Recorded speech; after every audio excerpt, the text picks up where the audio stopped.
সারাক্ষণ বাসায় বসে থাকতে থাকতে মনটা কেমন জানি শুধুমাত্র বোরিং ফিল হয়, একটু ভালো লাগে না। তো আমরা চলে গেলাম একটু ঘোরার জন্য। কোথায় যাচ্ছি সেটা ভিডিও দেখতে দেখতেই বুঝবেন, তো ভিডিওটা পুরোটা দেখলেই আপনারা টের পাবেন আমরা কোথায় যাচ্ছি।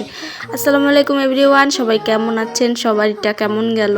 আমাদের কিন্তু ঈদের ঘোরাঘুরি এখনও চলতেছে। আসলে প্ল্যানিং ছিল না, হুটহাট প্ল্যান করে আসলে যাওয়া। তো আগে থেকে প্ল্যান করে রাখলে কি হয়, আমাদের ক্ষেত্রে ক্যান্সেল হয়ে যায়। আপনাদের ক্ষেত্রে কি হয় সেটা কিন্তু কমেন্ট করে জানাবেন। আগের প্ল্যানগুলো কিন্তু ক্যান্সেল হয়ে যায়। হঠাৎ করে প্ল্যান করলাম, হঠাৎ করে চলে গেলাম, সেই প্ল্যানগুলোই কিন্তু সাকসেসফুল হয়।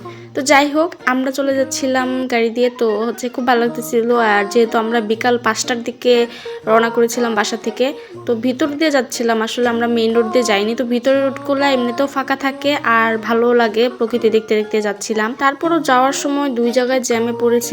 দেখছেন অবস্থা, ঈদ যেহেতু অবশ্যই জ্যামে পড়তে হবে। তবে রাস্তায় রাতে যখন আমরা ব্যাক করি বাসায় আর কি, তখন আর কি কোনো ধরনের জ্যাম ছিল না। তো দেখতে দেখতে দেখেন চলে আসছি। বলেন তো কোথায় আসছি? এটা হচ্ছে 300 ফিট সবথেকে ভাইরাল প্লেস আমাদের, বলতে পারেন যে ঢাকার মধ্যে মোটামুটি। তো এখানে আসার পরে আমরা কিছু খাচ্ছিলাম, এখানে রোল খেয়ে নিলাম। তো ভালোই ছিল রোলটা, তবে প্রচুর অয়েলি, যে কারণে আর কি আমার ফেসে প্রবলেম আছে, তো এর জন্য। তো এখানে আমরা একটু ক্যামেরাম্যান দিয়ে ফটোশ্যুট করলাম, আইসক্রিম খেলাম, এরপর শরবতও খেলাম। তারপরে আমরা ফুচকা খাওয়ার জন্য চলে গেলাম। ফুচকা বেলপুরি দুটাই খেয়েছি।